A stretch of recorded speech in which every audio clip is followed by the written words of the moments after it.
Hiya, I'm Kiva and I'm here with Rich Fay. Rich is the Manchester United writer for Manchester Evening News. How are you today, Rich? Yeah, not too bad, thank you very much. The sun's just gone down in Manchester. You won't be surprised to hear, but yeah, full of happy spirits.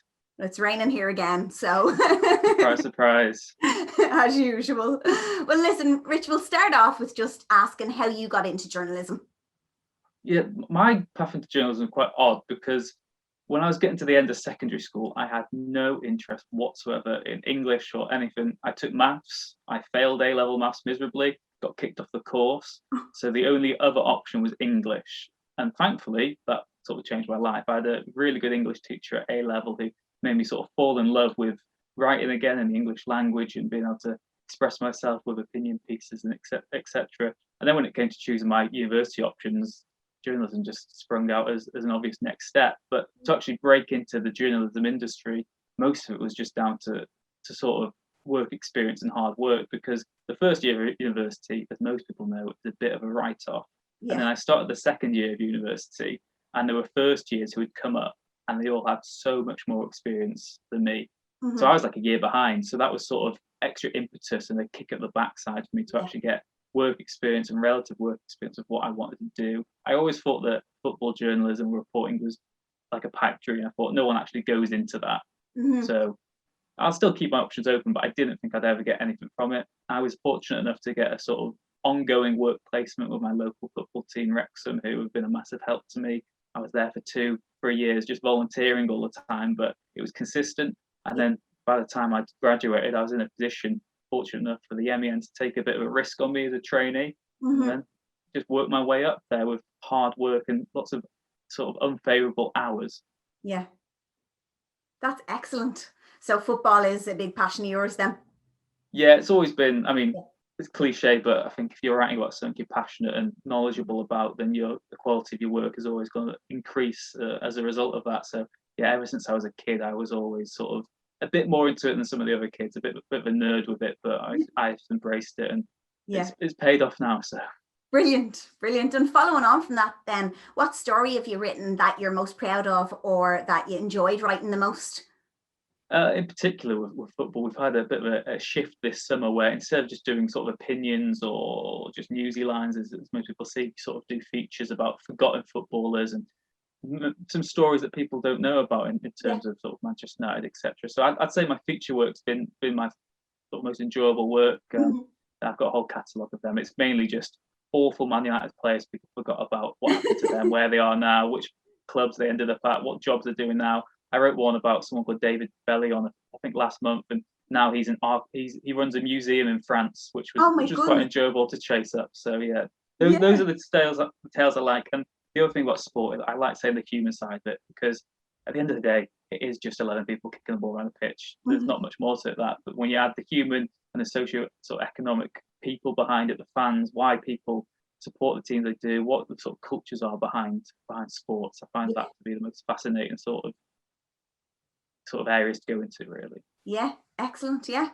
Brilliant. And then, if you could write about anything, what topic would you choose and why? Yeah, I mean, like I said, I'm already very lucky to be able to write about Mhm. football. I think the other areas that I've always liked baking. I've always wanted to be on Bake Off or something, but I can't work weekends, so I can't get that off in the summer, sadly. Other than that, travel writing really does appeal to me. I find it. I don't know how people almost get into it in the first place because why do people want to hear about where I've gone on my holiday or whatever? Yeah. But I'd like to maybe explore that one day. And my oldest brother just had a nephew, well, has a nephew, and I'd quite like to write a children's book. I think I could write something that would be appealing to some of the younger audiences as well. That's So maybe excellent. maybe a sports children's book crossover could be in the Yes. pipeline. Yeah. God, there's a lot of range there. That's There brilliant. is, yeah, there's a lot of remit. What is your favorite book then? Your favorite book, and what's the last book you read? I was thinking about this when you said it. I'd say my favorite book probably is A Walk in the Woods by Bill Bryson because I do really like walking and I Mhm. like the tale it tells. I always think that the best books tell they they're not about the main subject in a way. I mean, I love Nick Hornby's Fever Pitch because that's an autobiography, but stylized as like football match reports from his childhood, games he was Yeah. going to, and what was happening in his private life. And Hmm. A Walk in the Woods by Bill Bryson, similar. It's about him going down the Appalachian Trail with his best friend, but Yeah. it's not about the walk. It's not about the journey. It's about who they meet, what happens, how Yeah. they reflect on life going around it. So yeah, I really like books like that where you go in expecting it just to be a straightforward topic, and then it isn't. And the last book I read is similar in a way. It's Yeah. called I Think Therefore I Play. It's a footballer's autobiography by Andrea Pirlo, who Okay. played for Italy for about a decade, but it's the most unconventional football book you'll ever read in your life. Yeah, it's really engrossing, really detailed, and he has a real sort of philosophical outlook on sport and Hmm. his teammates and why things happened. And yeah, it's really, really interesting. If anyone's got a vague interest in sport, I'd recommend that one. It's been translated into English. I got Yeah. mine online for about £2, so Uh-huh. it's well worth buying. Yeah, brilliant. It's not your ordinary sort of sport autobiography then. Not at all, no. Amazing. I think some of the language is a bit choice to mention on this, but yeah, I would definitely recommend it to anyone who's interested in any sport at all, really. Yeah, great. Next then is what current issue are you most interested in? It doesn't have to be any sort of political or anything sort of controversial, just anything current that you're interested in. Yeah, I mean, I guess the one of the issues in terms of football, it's not so much maybe an issue that I know too much about, but obviously since we've had the Euros and stuff, and Yeah. we've seen the toxic abuse mainly at footballers, and I think Mhm. that just I can only skim on the top of it, but because I'm fortunate to say I've not ever had to experience that sort of abuse or Yeah. racial discrimination myself, but Mhm.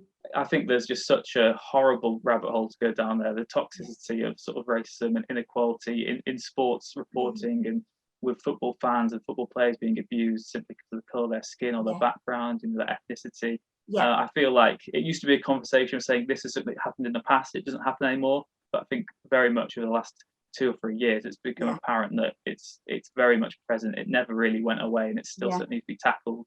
And Mhm. also the sort of equality in terms of gender in football as well, and people Yeah. who are non-gender or binary or whatever they choose to identify about. There's a Mhm. movement now on social media called #HerGameToo, which highlights the sort of abuse and the struggles that female football fans and female football pundits have to put Yeah. up with on a daily basis. And I just feel like there's very important conversations that need to be had. Yeah. It's a debate that happens a lot, and I know that sometimes people will roll their eyes and say, well, what can happen? I don't know the solution. There Mhm. isn't a straightforward solution. That's the problem. But I Yeah. feel that equality and inequality are two big issues that still continue to dominate not just sport. They go through every sort of sector Mhm. of the communities and different industries as well. But I feel like it's an important conversation that always needs to be brought up, and Yeah. you've always got to give it the voice that you can. Mm. And that's the least you can do, really. Yeah, and as you say, like you don't know what the answer is, but at least if people are talking about it, then hopefully we Yeah. can find some sort of an answer or some way of tackling it. Yeah, exactly. It's down to the people at the top, isn't it, really, to enforce the Yeah. serious change. But we've Yeah. seen, early in the year when they had that European Super League, football fan power won in that Mhm. instance. So why can't fans unite in one good cause again and tackle this once and for all? Surely there is a way, but it's Yeah. finding it which is the difficult part. Yeah. Yeah. Yeah. Um, Next then is what famous writer or journalist inspires you or do you admire? I mean, Bill Bryson, obviously, I'd say in terms of Yeah. author, I love all his books. I mean, that's typical going to sort of news agents in an airport, picking up one of his, and then you're Yeah. sorted for 2 weeks or whatever. But in terms of football, I always liked a report for the BBC called Tim Vickery, who Mhm. only ever covers South American, primarily Brazilian football. But as a teenager, I've got no links whatsoever to South America. There's no reason I should care about it. But the Yeah. way he spoke so passionately and in depth about it really made me inspired to sort of get into journalism myself. And I Mhm. feel that sort of rings true. And if I go on to another point that you've got in terms of tips for journalists, is that Yeah. if you write about something you love and you write about it well, the quality will be there, because everyone has a specialist subject that they know more than the average person about. And if Mhm. you can write about that and convey that across, then you're going to have a real good chance of standing out. Yeah, that's so important. And if you want to go on then and give a couple of other tips for aspiring journalists, maybe one or I'd, two s- more. yeah, I'd say my other tips were be committed to be anywhere at any time of day, because that was sort of something that made me stand out to begin with, because when I was volunteering at Wrexham, it wasn't very glamorous. They got a bit more glamorous now. They weren't at the time by any means. And it was the fact that I could do most Tuesday nights and I could do most Saturday afternoons. I was commuting from Manchester back home to Wrexham, which was about an hour and a half, but I was there and I was always someone to rely on. And if you try and get your foot in the door, that's what you need to do. The other one, which I'd say the most crucial almost, is your work experience, your relative experience, because when you apply for a job, there's going to be so many other people going in for it. And crudely put, everyone on paper is going to have the same degree. So what makes you different? What makes you stand out? For me, it was having work experience which was relative to the field. And you might say, well, I've not got the experience they do want. I was reporting on a non-league team who were 5 leagues below Man United, but primarily I was doing the same job. I was reporting on a football team to strict deadlines in a professional environment, and that transgressed over to arguably the biggest football team in the world. So it's just about getting as much experience as you can, and that will filter out the people who really do care. If you're passionate, don't give up on that dream, because after university I had a year and a half out where I wasn't getting any interviews, wasn't getting any feedback on job applications. And then out of the blue I got one call saying, do you want to come in for an interview? And that changed my life forever. And that was it. Brilliant. So then what's the best part of your job? And then on the flip side, what's the most difficult or worst part of your job?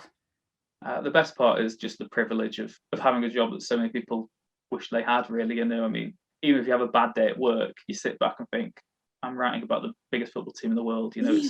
It's not the end of the world. I mean, there's so many other jobs that people wouldn't want to have. So I'm very lucky and privileged to have that, and to be able to do something I love as well, because like I said, when I was growing up, I saw it as a pipe dream, something that people like me didn't actually do. So to have achieved that is fantastic. The downside, I'd say, is, like I said, sometimes the unsociable hours. There's times where, obviously, because of the nature of the club, they might be playing a match in America or whatever, and if you're not at that match, you might have to blog it at 2-3 a.m. I've done that before. Even just sort of European nights where you're working until midnight, 1 a.m. It's not the most sociable. The fact that on your weekends you can't sort of be spontaneous and say to your mates, do you want to go out for a drink or whatever, because you're working one day every weekend at least. That's when football happens. I'd say the other negative is, with any journalism really, chasing interviews, chasing contacts, quite often hearing nothing back, and quite often just finding it difficult and like you're not going anywhere. It's difficult to motivate yourself at times, but you'll always get through. You've just got to keep pushing away, really. Yeah, good advice. And then we'll finish up on could you tell us one thing that's completely unrelated to journalism, just about yourself? So it can be as random. You've already told us about the Bake Off, but maybe something else. I'd say it's almost like my party piece, but the most random thing about me is I was once invited to Noel Edmonds' house to watch Christmas TV with him. No way! Which is something which I didn't take him up on the offer, but it's loosely linked to journalism, because in university I got the chance to interview him, and I was asking him why Christmas TV is so bad nowadays. I swear, when I was growing up, every good TV show had a Christmas special. There used to be snow on every show. There used to be Christmas trees and stuff. And I was like, I love Christmas. Why is Christmas TV so bad? And he got so, I think, annoyed about my incessant questioning that he said, why don't you come over to my house and watch some TV with me? So Bake Off and Noel Edmonds are my two sort of my two celebrity claims to fame, maybe. But watch this space. What a note to finish on. Amazing. You've got to end out on a high, haven't you? Well, if people want to find out more about you, I'm sure they will now. And where can they find you? Social media. I'm at Rich Fay on most of them. If you can't find me straight away, just put an underscore at the end, and I think I'm on all social media platforms, really. So check it out on there. Okay, and if people want to find out more about Legitimate, you can find us on Twitter at legitimate_app or online at legitimate.io. Thanks so much, Rich. That was great. Thank you. Thank you.